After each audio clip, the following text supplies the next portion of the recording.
আসসালামু আলাইকুম। সবাই কেমন আছেন? আশা করি সবাই ভালো আছেন।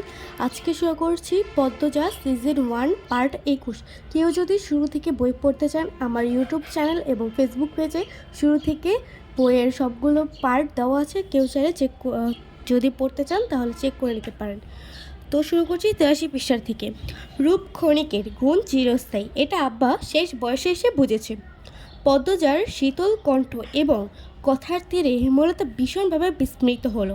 তিনি সেকেন্ডে কয়েক কথা বলতে পারলেন না। পদ্মজা চলে যাওয়ার জন্য উঠতেই হেমলতা অবিশ্বাস্য স্বরে প্রশ্ন ছুড়লেন, এই খবর তুই কোথায় পেলি? পদ্মজা ঘাড় করিয়ে বলল, আমি তো তোমারই মেয়ে আম্মা, তোমার এত বড় দুঃখ আর আমি জানবো না? পদ্মজা চলে গেল। পেছনে রেগে গেল হেমলতার অবিশ্বাস্য চাহনি। বিকেলবেলা হেমলতার ঘর থেকে বের হলেন। শরীরটা কিছুটা আরাম এসেছে। পূর্ণা বড়ই ভর্তা করছে। পাশে প্রেমা। পদ্মজাকে দেখা গেল না আর। নিশ্চয়ই ঘাটে বসে আছে, প্রান্তও তো নাই। তিনি পূর্ণাকে জিজ্ঞেস করলেন, প্রান্ত কোথায়? পূর্ণা কয়েক সেকেন্ড ভাবল কি উত্তর দিবে। এরপর ভয়ার্ত কণ্ঠে বলল, জানি না আম্মা। জানি না কি? তিনি আবার প্রেমাকে ধরলেন, প্রান্ত কোথায় রে প্রেমা? প্রেমা সহজ হয়ে বলল, আমরা সবাই ঘাটে ছিলাম, প্রান্ত উঠানে ছিল, এরপর এসে দেখি নাই। হেমলতা গলা উঁচিয়ে বলল, কোন মুখে বলছিস জানি না? একসঙ্গে নিয়ে থাকতে পারিস না? একা ছাড়িস কেন? কোথায় গেছে ছেলেটা? হেমলতার ধমক ঘাট অবধি পৌঁছে যায়। পদ্মজা বাড়ির পেছন থেকে ছুটে এসে প্রশ্ন করে, কি হয়েছে আম্মা? প্রান্ত বাড়িনি, সেটা আবার আমাকে কেউ বলল না। দেখ দুটোকে বসে বসে বড়াই বর্তা গিলছে। দিন দিন অবদ্ধ হচ্ছে মেয়েগুলো। পূর্ণা ভয়ে জড়সড় হয়ে বসে আছে। প্রেমা হেমলতার ধমকে ভয় পাচ্ছে, কিন্তু অতটাও না। হেমলতার মন কুগাইছে।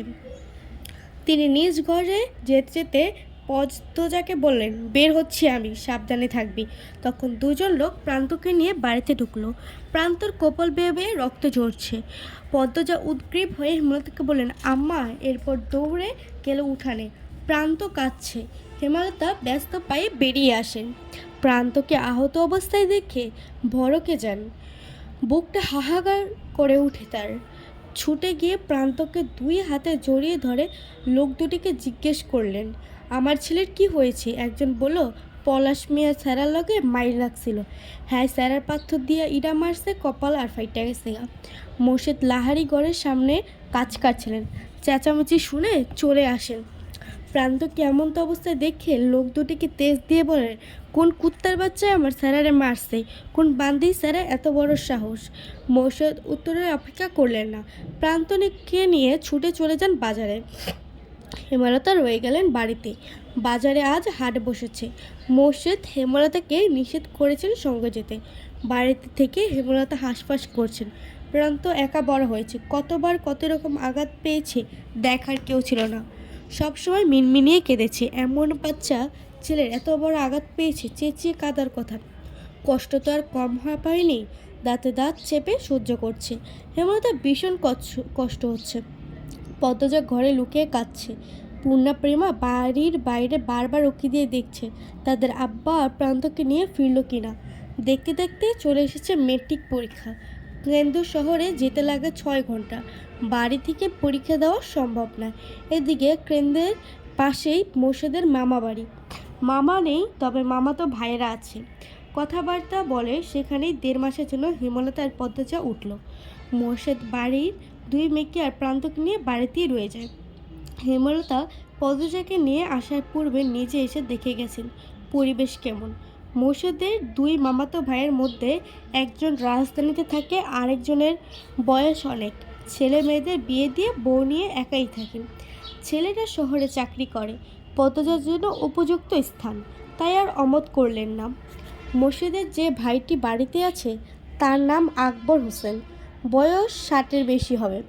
তবে আকবর হোসেনের স্ত্রী জয়নাবের বয়স খুব কম, হেমলতার বয়সী।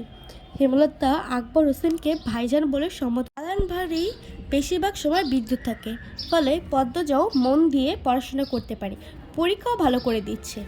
হেমলতা অবশ্য আকবর হোসেনকে চোখে চোখে রেখেছেন। শীতের প্রকৃতির লোক, তবে বিশ্বাসী রাতের খাবার আকবর হোসেনের সঙ্গেই খেতে হয়। হেমলতা 1.5 মাসের খাওয়ার খরচ নিয়ে এসেছেন। আকবর হোসেন কিছুতেই আলাদা রাখতে দিচ্ছেন না।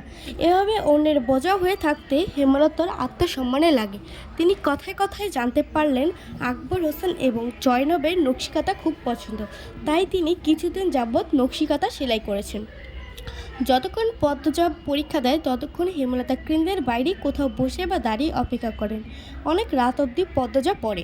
আজ অনেকক্ষণ ধরে কী যেন ভাবছে। হেমলতা ব্যাপারটা খেয়াল করে পদ্মজার পাশে বসে জিজ্ঞাসা করলেন, কি ভাবছিস? পদ্মজা এক নজর হেমলতাকে চোখে দিকে ফেরে হেমলতা তাকিয়ে রইলেন জানার জন্য। পদ্মজা দ্বিধা নিয়ে বলল, রাগ করবে না তো? হেমলতা পদ্মজাকে পরোক্ষ করে দিয়ে বলেন, কি জানতে চাস? পদ্মজা এদিক ওদিক চোখ বলে কিভাবে শুরু করবে বুঝে উঠতে পারছে না। 2 মিনিট পর নীরবতা ভেঙে বলল, দুপুর থেকে আমার খুব জানতে ইচ্ছে করছে। হানিফ মামাকে কে মারলো? তোমার সঙ্গে মামার কি হয়েছিল? হানিফ মামাকে মানে তুমি তো অন্য কারণে গিয়েছিলে, কিন্তু ফিরে এলে কেন? খুনও হলো? আমি সবসময় এটাই ভাবি, কখনো উত্তর পাই না। মনে মনে অনেক যুক্তি সাজাই, কিন্তু যুক্তিগুলো মিলে না। সব যুক্তি খাপছাড়া, এলোমেলো। কাল পরীক্ষা আর আজ এসব ভেবে সময় নষ্ট করছিস। হেমলতার কণ্ঠ স্বাভাবিক, তবুও পদ্মজা ভয় পেয়ে গেল। তবুও কৃষ্ণিত আশা মনে ভীষণভাবে উকি দিচ্ছে। কিছুটা দূরে রেল স্টেশন, সেখান থেকে হুইসেলের শব্দ ভেসে আসছে। গভীর রাতে ট্রেন ছুটে যাচ্ছে নিজ গন্তব্যের দিকে। কাছে কোথাও নেড়ি কুকুরের দল ঘেউ ঘেউ করছে। হেমলতা জানালাগুলো বন্ধ করে দিলেন, যাতে কুকুরের ডাকাডাকির আওয়াজ পদ্মজার পড়াশোনার সমস্যা না হয়। পদ্মজা ইংরেজি বইয়ের দিকে চোখ রেখে মিনমিনিয়ে স্বরে বললেন, পরীক্ষা তো পরশু। হেমলতার খোলা চুল মুঠোয় নিয়ে হাত খোপা করে বলেন, কাল আর পরশুর মাঝে খুব একটা পার্থক্য নেই। পদ্মজা কিছু বলল না। বইয়ের দিকে তাকিয়ে এমন ভান করলো যেন পড়ায় তার ভীষণ একাগ্রতা। হেমলতা চোখ ছোট ছোট করে পদ্মজাকে দেখছেন। মেয়েটা পড়ায় মনোযোগ দেওয়ার আপ্রাণ চেষ্টা করছে, কিন্তু সফল হতে পারছে না। বারবার নিজের ঠোঁট কামড়াচ্ছে। তিনি হঠাৎই বলেন, ছাদে যাবি? এহেন প্রস্তাবে পদ্মজা বিস্মিত হয়ে নাকের পাটাক হয়ে গেল লাল। যদি ওই কথায় নাক লাল হলো কেন তা জানে নেই। সে হাঁ করে তাকিয়ে রইল মায়ের দিকে। হেমলতা আবার বলল, যাবি? পদ্মজা প্রফুল্ল চিত্রে বলল, যাবো আম্মা।